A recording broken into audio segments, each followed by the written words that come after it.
اللہ تبارک و تعالی کی یاد یہ ایک بندہ مومن کی زندگی کا مقصد ہے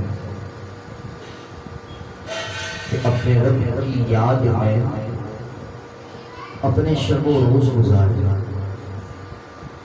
اور اللہ تبارک و تعالی نے اپنی یاد کو اتنا آسان فرما دیا ہے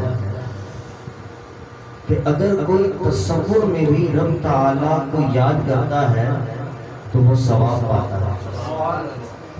اگر کوئی زبان سے اپنے رب کو یاد کرتا ہے تو ثواب پاتا ہے، دل میں اپنے رب کو یاد کرتا ہے تو بھی ثواب پاتا ہے، بھری محفل میں اپنے رب کو یاد کرتا ہے تو بھی ثواب پاتا ہے۔ اور دنیا مختلف قسم کے مقولے کہتی ہے، مختلف قسم کے جملے کہتی ہے۔ تھوڑے ہوشیار قسم کے جو لوگ ہوتے ہیں، شارپ قسم کے لوگ ہوتے ہیں، تو ان کے بارے میں یہ بات وہ خود کہتے ہیں کہ جناب مجھ سے اگر کوئی ٹیڑھی بات کرتا ہے تو میں ادھار نہیں رکھتا، میں ادھار نہیں رکھتا، ہاتھ کیا جواب دیتا ہوں۔ تو دنیا کا ایک عام انسان یہ جملہ کہہ رہا ہے کہ میں ادھار نہیں رکھتا، لیکن حقیقت یہ ہے کہ میرا رب ادھار نہیں رکھتا۔ حقیقت یہ ہے کہ رب ادھار نہیں رکھتا، اور رب تعالیٰ نے یہ قرآن پاک میں اتنا خوبصورت جملہ ارشاد فرمایا ہے، اتنا خوبصورت اپنا فرمان ارشاد فرمایا ہے، فرمایا فَاذْكُرُونِي أَذْكُرْكُمْ، تم مجھے یاد کرو میں تمہارا چرچا کروں گا۔ فوراً یہ قرآن پاک کی آپ آیت دیکھیں، ایک آیت کریمہ میں ہی ایک لفظ کے بعد دوسرا فوراً لفظ ہے، فوراً جواب ہے۔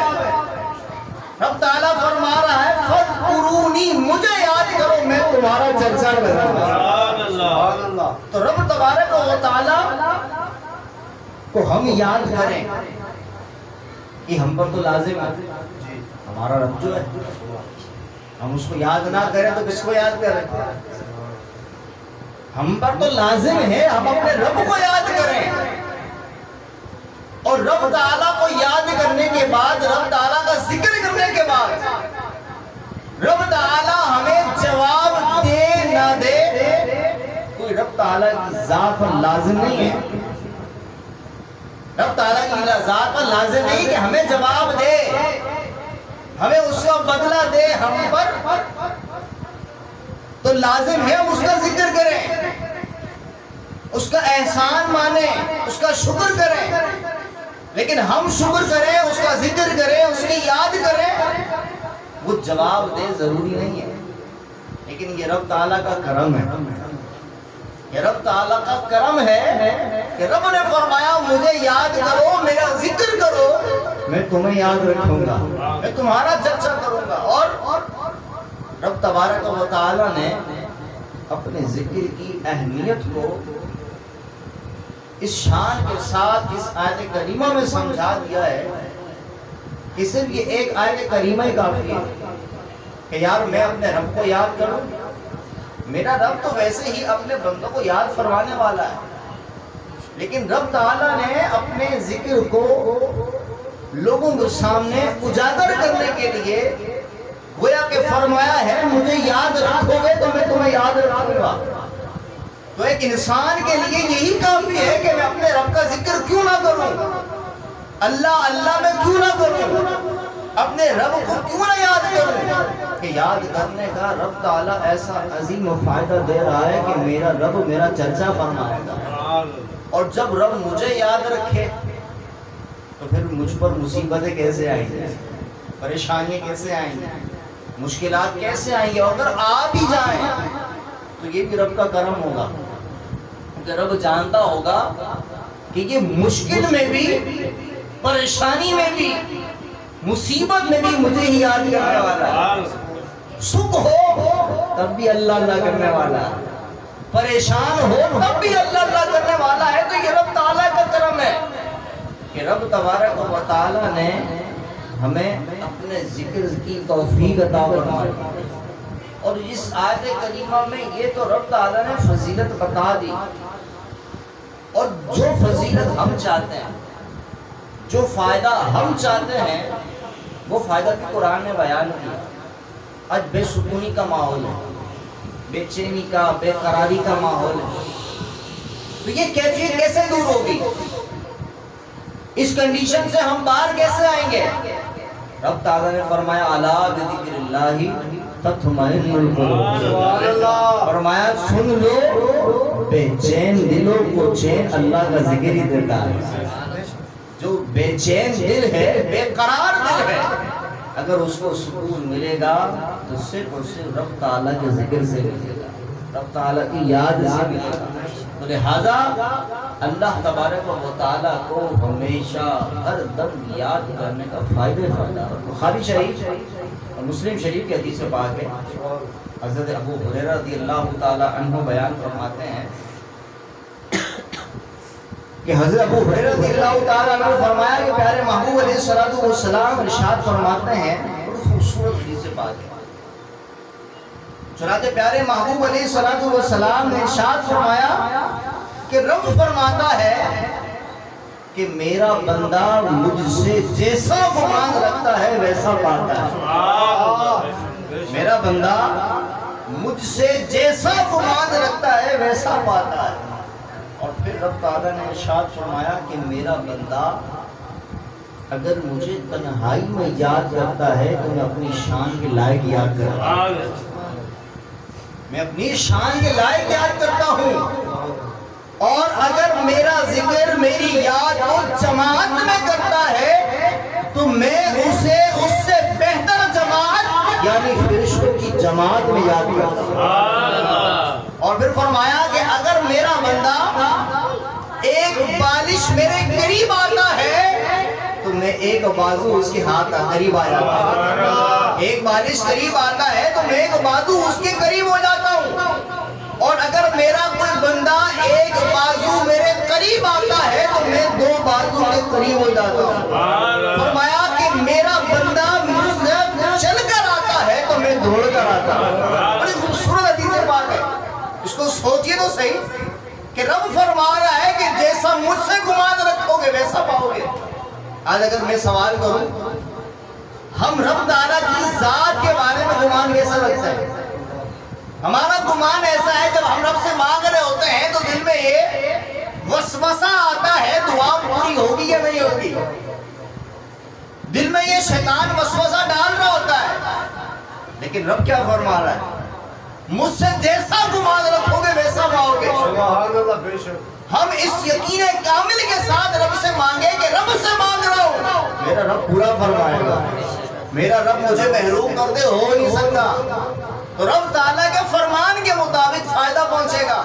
رب فرما رہا ہے کہ مجھ سے جیسا گمان رکھو گے ویسا پاؤ گے، تو لہذا رب تعالیٰ سے گمان ایسا رکھیں کہ اگر میرے دل میں یہ وسوسہ آئے کہ رب تعالیٰ کیسے قبول کرے گا، میں ایک بیٹھک کا سوال کر رہا ہوں، ایک پلاٹ کا سوال کر رہا ہوں، میں محل کا سوال کروں، میں محل کا سوال کروں، میرا رب تو وہ بھی عطا فرمانے پر قادر ہے۔ رب تعالیٰ نہیں تو لوگوں کو مالداری دیے، کس نے دیے؟ مال و دولت کس نے دیا؟ رب نے دیا ہے نا، رب نے لوگوں کو بنگلے دیے، یہ رب تعالیٰ کی عطا ہے، کس کو عطا فرما رہا ہے؟ میں مانگنے والا تو بنوں، میرے دل میں یقین تو ہو کہ میں رب سے مانگوں گا، میں رک نہیں رہوں گا۔ تو لہذا رب تعالیٰ کی بارگاہ میں اس یقین کے ساتھ جب سوال ہوگا تو انشاءاللہ رب تعالیٰ وہ سوال ضرور پورا فرمائے گا۔ اور اس حدیث پاک میں جو فرمایا گیا کہ میرا بندہ ایک بالش قریب آئے گا، یہ سمجھانے کے لیے رب تعالیٰ کے جسم سے پاک ہے، رب تعالیٰ کے جسم سے پاک ہے، ایک بازو قریب آئے گا دو بازو قریب ہو جاؤں گا، مجھ تک چل کر آئے گا دوڑ کے آؤں گا۔ مطلب کیا ہے کہ جو رب تعالیٰ کی بارگاہ سے دور ہو جاتا ہے نا تو پھر رب تبارک و تعالیٰ بھی اسے دور فرما دیتا ہے، رب تعالیٰ بھی اسے دور فرما دیتا ہے۔ اور رب تعالیٰ کے قریب آنے کا سب سے قریب مقام جو ہے نا وہ نماز ہے، اس سے بڑھ کر اور کوئی قریب ہونے کا مقام نہیں ہے اور کوئی عمل نہیں ہے۔ آپ اللہ اللہ صرف کرتے رہیں، یہ ذکر کرنا آپ کو ثواب تو دلائے گا، لیکن اللہ تعالیٰ کے قریب جس طرح آپ نماز کے ذریعے ہوں گے کسی چیز کے ذریعے نہیں ہو سکتے۔ تو رب تبارک و تعالیٰ کی ذات کے ساتھ رشتہ مضبوط کرنے کا جو طریقہ ہے اور رب تعالیٰ کو یاد کرنے کا جو بہترین عمل ہے وہ نماز ہے، کیونکہ نماز میں جیسا رب تعالیٰ کو یاد کرنا ہے نا ایسا کوئی عمل نہیں ہے، کیونکہ نماز میں ہم اپنے رب سے بات چیت کر رہے ہیں، اور تو کریں کیسے بات چیت کر رہے ہیں، اللہ اکبر، اے اللہ تو سب سے بڑا ہے، سبحان اللہ۔ اگر ترجمہ آتا ہو نا نماز کا تو بڑا لطف آئے گا۔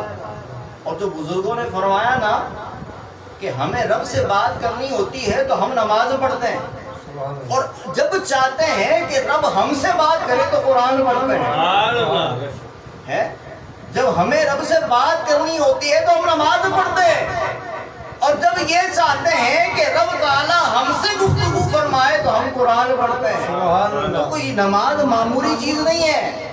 جب ہم نماز شروع کر رہے ہیں اللہ اکبر، اے اللہ تو سب سے بڑا ہے، پھر ہم پڑھتے ہیں سبحانک اللہم۔ سبحانک اللہم کا کیا ترجمہ ہے؟ اے اللہ تو پاک ہے، وتعالی جدک، تو بلند ہے، تیری شان بلند ہے۔ اسی طریقے سے سورہ فاتحہ میں آ جائیں، سورہ فاتحہ میں بھی ہم رب سے بات چیت کر رہے ہیں، الحمدللہ رب العالمین، تمام تعریفیں مولا تیرے لیے، الرحمن الرحیم، تو نہایت مہربان رحم والا ہے، مالک یوم الدین، تو ہی قیامت کے دن کا مالک، سبحان اللہ، اہدنا الصراط المستقیم، مجھے سیدھے راستے پر چلا، صراط الذین انعمت علیہم، راستہ بھی ان لوگوں کا جن پر تو نے انعام کیا، معمولی لوگوں کا راستہ نہیں چلانا، جن پر تو نے انعام کیا، تو نے فضل کیا، ان کے راستے پر چلانا، غیر المغضوب علیہم ولا الضالین، بہکے ہوئے لوگوں کے راستے پر نہ چلانا۔ اور پھر جب سورہ اخلاص کی تلاوت کرتے ہیں، کیونکہ لوگوں کو سورہ اخلاص ہی یاد ہوتی ہے نا زیادہ تر، سورہ اخلاص کا ترجمہ کیا ہے؟ قل هو اللہ احد، اے محبوب فرما دیجئے وہ اللہ ایک ہے، اللہ الصمد، اللہ بے نیاز۔ نماز کا ترجمہ اگر آپ کو آتا ہو تو نماز پڑھنے میں بڑا لطف آئے گا، اور اپنے رب سے ایسے بات چیت کر رہے ہوں گے تو پھر آپ سوچ لیجئے کہ نماز ختم کرنے کے بعد جب میں دعا مانگوں گا نا، پھر دعا مانگتے ہوئے بھی میرے دل میں یہی خیال ہوگا کہ جس طرح اپنی والدہ سے، اپنے والد سے میں کچھ مانگتا ہوں محروم نہیں ہوتا، میں اپنے والدین سے جو مانگتا ہوں مجھے دے دیتے ہیں، تو میرا رب کیسے محروم کرے گا؟ میرا رب کیسے محروم کرے گا؟ رب تعالیٰ سے بات چیت تو کریں۔ ہمیں دنیا کے آگے مانگنا آتا ہے، ہمیں دنیا کے آگے سوال کرنا آتا ہے، ہمیں دنیا کے آگے رو رو کے مانگنا آتا ہے، ہمیں لوگوں کے آگے بلکنا آتا ہے، لیکن رب تعالیٰ کی ذات کے آگے، رب تعالیٰ کی بارگاہ میں دو آنسو بہا کر مانگنا نہیں آتا۔ رب تعالیٰ تو یار کسی کو بولے گا بھی نہیں کہ مجھ سے اتنا مانگتا ہے، اتنی دعائیں کرتا ہے، رب تعالیٰ کس کو کہے گا؟ بلکہ رب تعالیٰ کسی کو نہیں فرمائے گا، بلکہ رب تبارک و تعالیٰ اپنے اس بندے سے محبت فرمائے گا، رب تعالیٰ اپنے اس بندے سے محبت فرمائے گا، کیونکہ رب نے فرمایا ادعونی استجب لکم، مجھ سے مانگو میں دعا قبول کرنے والا ہوں۔ لہذا اپنے رب کو یاد کرتے رہیں، اپنے رب کو یاد کرنے کے ساتھ ساتھ رب تعالیٰ سے اس انداز سے مانگے کہ اپنے رب سے بات کر رہا ہوں۔ ہمارے رٹے رٹائے جملے ہوتے ہیں نا، بس بے دلی کے ساتھ، بے خیالی کے ساتھ جو ہے دعا مانگ رہے ہوتے ہیں، اگر دعا اس انداز سے مانگے کہ حقیقت میں اپنے رب سے بات کر رہا ہوں۔ اپنے رب کے آگے کس نے مسئلے رکھے؟ پریشانیوں سے، مشکلات سے، بیماریوں سے دور رہنے کی دعا تو کرتے ہیں، بات چیت نہیں کرتے۔ جیسے لوگوں کے آگے بات چیت کر رہے ہیں، یار بڑا پریشان، فلانا بھی بیمار ہے، بچہ بھی بیمار ہے، بیوی بھی بیمار ہے، وہاں بھی بیمار ہے، والد بھی بیمار ہے، کاروبار ٹھپ ہو گیا ہے، پتہ نہیں یار کیا کروں، بہت پریشان۔ کبھی ایسے رب سے بات کی ہے؟ نہیں کی ہوگی۔ رب سے ایسے بات نہیں کی ہوگی، رب سے ایسے بات کرے تو صحیح، پھر دیکھیں کیسے کام کرتے۔ ہمارے بزرگان دین رحمہم اللہ رب سے بات کرتے تھے، رب سے گفتگو فرمایا کرتے تھے، یہ اس کی شان ہے۔ جواب ارشاد فرمائے نہ ارشاد فرمائے، لیکن یہ گفتگو کرنے کے بعد آپ یقین جانے دلی راحت ہوگی کہ یار اپنے رب سے بات کی ہے، اپنے رب سے میں نے گفتگو کرنے کا شرف حاصل کیا، بھلے جواب نہ ملا لیکن یہی آپ کا رب تعالیٰ سے گفتگو کر کے تھوڑا دلی راحت پانا، یہی رب کا جواب ہے۔ تو لہذا اپنے رب کو یاد رکھیں اور اس شان کے ساتھ، اس انداز کے ساتھ یاد رکھیں گے، انشاءاللہ بڑا لطف آئے گا اور ہمارے کام بھی بنیں گے۔ اللہ تبارک و تعالی عمل کی توفیق عطا فرمائے۔ وما علینا الا البلاغ المبین۔